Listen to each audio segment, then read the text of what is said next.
अखिल भूमंडलीय सर्व शिरोमणि मुनि समाज के संस्थापक आदि मुनीश्वर योगेश्वर सद्गुरुदेव शिव मुनि महाराज की जय। उपस्थित मुनि वृंद, साधु सज्जन वृंद, संत वृंद, साधक वृंद, आध्यात्म ज्ञान के जिज्ञासु और प्रेमियों, सभी श्रोता वृंद, आप सभी को मेरा कोटिशः नमन, सप्रेम जय जीव। तो आध्यात्मिक चर्चा हो रही है और हम लोग सद्गुरुदेव शिव मुनि महाराज रचित ग्रंथ गीता का मर्म पर चर्चा कर रहे हैं, है ना। और अभी आगे हम लोग चर्चा करेंगे। इसमें हम लोगों ने जाना कि योगक्षेम बिना ईश्वर के कौन करेगा, इसका उत्तर गुरुदेव दिए हैं कि गीता में इसका उत्तर है ना। पर गीता कहती है कि योगक्षेम भी इसी आत्मा द्वारा होती है जिसे माम कहा है ना। योगक्षेम भी इसी आत्मा द्वारा होती है जिसे माम कहा है। गीता अध्याय 9 श्लोक 22, जिस पर हम लोग थोड़ा पढ़े थे, पूरा चर्चा किए नहीं थे। आज अनन्य कौन है उसी विषय पर यहाँ चर्चा होगी। अनन्याश्चिन्तयन्तो माम ये जना पर्युपासते तेषां नित्याभियुक्तानां योगक्षेमं भाम्यहम्। अध्याय 9 श्लोक 22। अर्थ दिए हैं सद्गुरुदेव। जना ये अनन्या ब्रैकेट में दिया हुआ, वह लोग जो अनन्य हैं ना, वह लोग जो अनन्य हैं। अनन्य कौन है, इस पर चर्चा हो रही थी। अभी हम लोग चर्चा करेंगे। अनन्य कौन है, जो अन्य नहीं है वही अनन्य है, यानी जो दूसरा नहीं है वही अनन्य है ना। अन्य के आगे अन लगा हुआ है, अन्य के आगे अन लगा हुआ है। जिस शब्द के आगे यह अन लगता है उसका अर्थ उलट देता है। जैसे अनंत, अनधिकार, अनध्याय, अनभ्यास, अनल्प, जिसका अंत नहीं है वही अनंत है। ठीक इसी तरह से जो अन्य नहीं है, जो दूसरा नहीं है, वही अनन्य है। अंग्रेजी में भी जिस शब्द के आगे अन लगता है उस शब्द का अर्थ उलट देता है। अनेबल, जैसे अनआर्म्ड, अनब्लेस्ड, अनब्रोकन, अनकोल्ड और अनचेंजेबल, है ना। बहुत बड़ी बात, जो बदल ना सके आदि। मतलब यह कि अन जिस शब्द के आगे लगता है उसका अर्थ बदल देता है। तो सद्गुरुदेव हम लोग को बतला रहे हैं कि अनन्य कौन है ना। जो अन्य नहीं है वही अनन्य है, यानी जो दूसरा नहीं है, यानी क्या है, अपना आप है ना। ये अन्य के आगे अन लगा हुआ है, अन उपसर्ग लगा हुआ है, गुरुदेव का कहना है। और ये अन उपसर्ग जब लग जाता है तो उसका अर्थ बदल जाता है। अंत है और अनंत लग गया, अधिकार है और अनधिकार हो गया। इसी तरह से लिखे हैं गुरुदेव, अनंत, अनधिकार, अनध्याय, अनभ्यास, अनल्प, जिसका अंत नहीं है वही अनंत है। ठीक इसी तरह से जो अन्य नहीं है, जो दूसरा नहीं है, वही अनन्य है। अंग्रेजी में भी इस शब्द के आगे अन लगता है, जिस शब्द के आगे अन लगता है उस शब्द का अर्थ उलट देता है। अनेबल, है ना। जैसे अनार्म्ड, अनब्लेस्ड, अनब्रोकन, अनकोल्ड और अनचेंजेबल। बहुत बड़ी बात है, जो बदल ना सके आदि। तो इस तरह से सद्गुरु बतला रहे हैं कि अन शब्द लग जाने पर उसका अर्थ उलट जाता है। जिस शब्द के आगे अन लगता है उसका अर्थ बदल देता है। अतः जो अन्य नहीं है वही अनन्य है। अपने आप के अलावा दूसरे सब अन्य हैं। साफ साफ सद्गुरुदेव बतला रहे हैं, अपने आप के अलावा जितना है सब अन्य है। अपने आप के सिवा जितने दूसरे हैं सब अन्य हैं। अपना आप ही क्या है, अनन्य है ना। अन्य जो अन्य नहीं है वह अपना आप ही अनन्य है।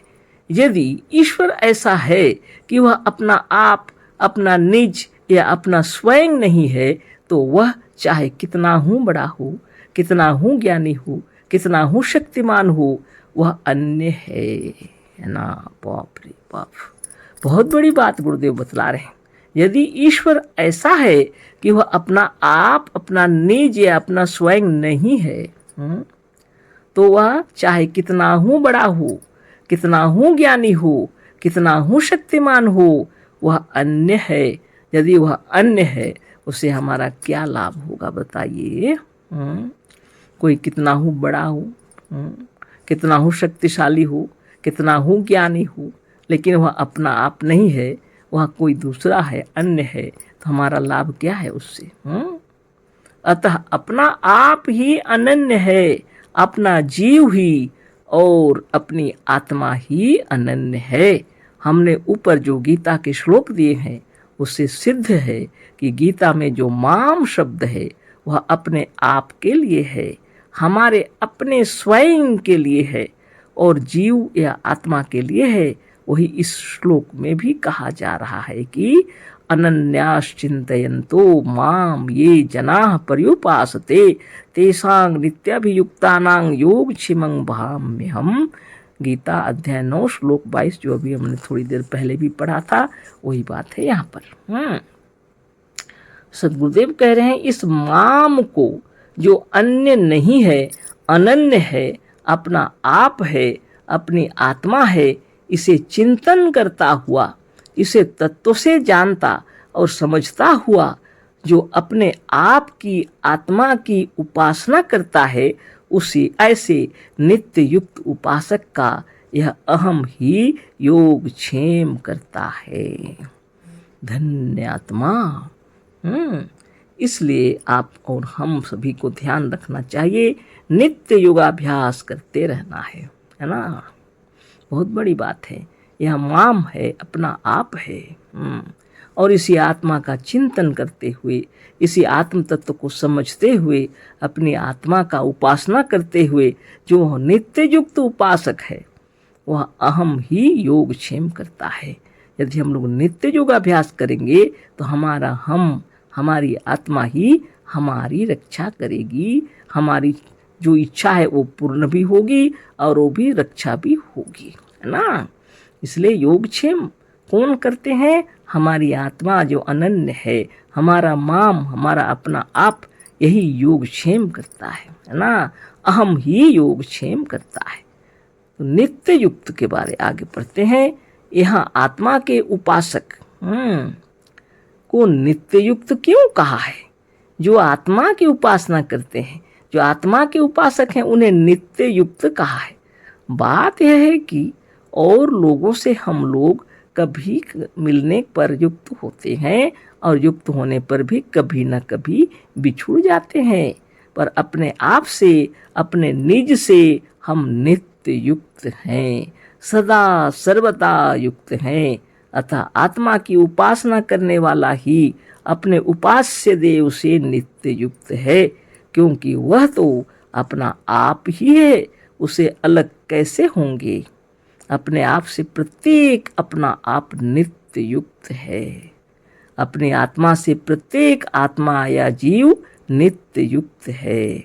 अतः नित्य युक्त उपासक वही है जो अपनी आत्मा का उपासक है। अनन्य का उपासक भी वही है जो अन्य का उपासक ना होकर अपनी आत्मा का उपासक है ना। माम का उपासक भी आत्मा का उपासक है, क्योंकि माम का अर्थ आत्मा है, जैसा कि गीता के 13वें श्लोक के 1 और 2 श्लोक से प्रकट है। अब रही इस अहम की बात। यह अहम कौन है?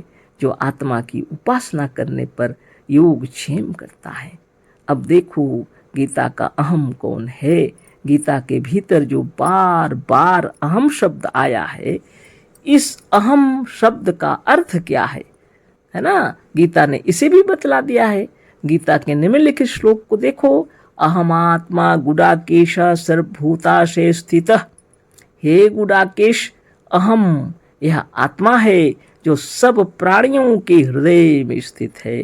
मतलब यह है कि सब प्राणियों के भीतर आत्मा है जो अपने को अहम अहम करके व्यक्त करता है।